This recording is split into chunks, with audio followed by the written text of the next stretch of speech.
তোমরা আমায় যাবে ভুলে, রাখবে না জানি কোনো খবর, পড়বে কি মনে আমার কথা, ফেলবে কি অস্ত্র কোনো দিন।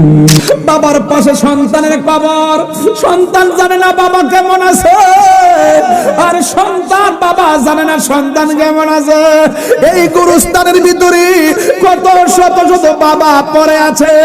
সন্তান তুমি দোকানে আড্ডা মারতেছো, সন্তান তুমি বিয়ের অনুষ্ঠানে গিয়ে আনন্দ করতেছো, ও সন্তান তুমি ব্যবসা করতেছো, ও সন্তান তুমি টাইমে টাইমে ঘুমাইতেছো, আর বাইরের গুরুস্থানে তোমার মা একলা একলা কেমনে আছে খবর নিলাম না।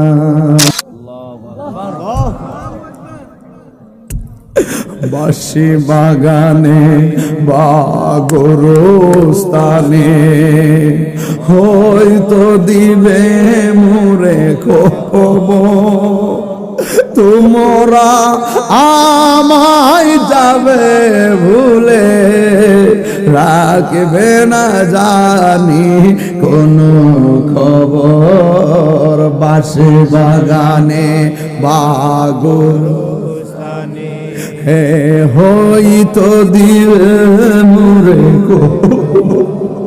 কবর। বড় ডেঞ্জারাস জায়গা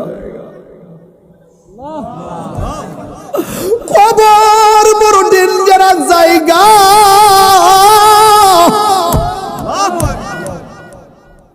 এই মুহূর্তে যদি যাই কবরটা করি, ওই দিনও দেখলাম মানুষের অল বডি যে পচে, অনেকে মনে করে পেটটা বুঝে আগে ফুটটা পচা যায়, না না, পেট তো ফুডে 17 দিন পরে রে। সর্বপ্রথম পচা যায় নাকের গুড়াটা, এই জায়গা যখন পছন্দ রে, পেটের ভিতর দিকে পোকাগুলো এই দিক দিয়ে বের হয়, সব পোকার খবর দেয় আয় আয় খাই তুইব। নখগুলা কইলা পইরা যাই, এত সুন্দর বডি, এত সুন্দর বডি,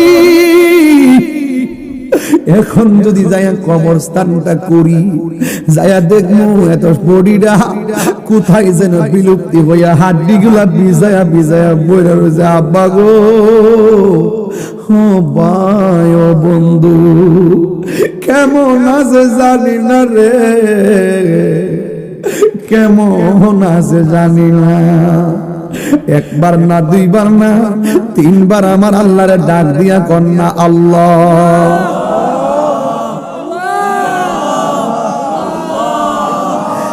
আর 5 বার ডাক দেন,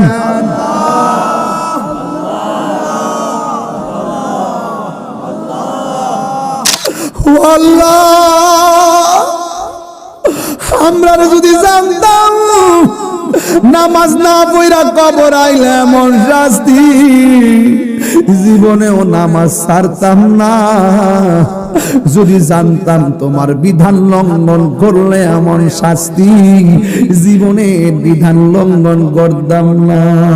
ও আল্লাহ, আবার আমরা দুনিয়াতে পাঠাও, আমরা জীবনে তোমার সঙ্গে নাফরমানি করব।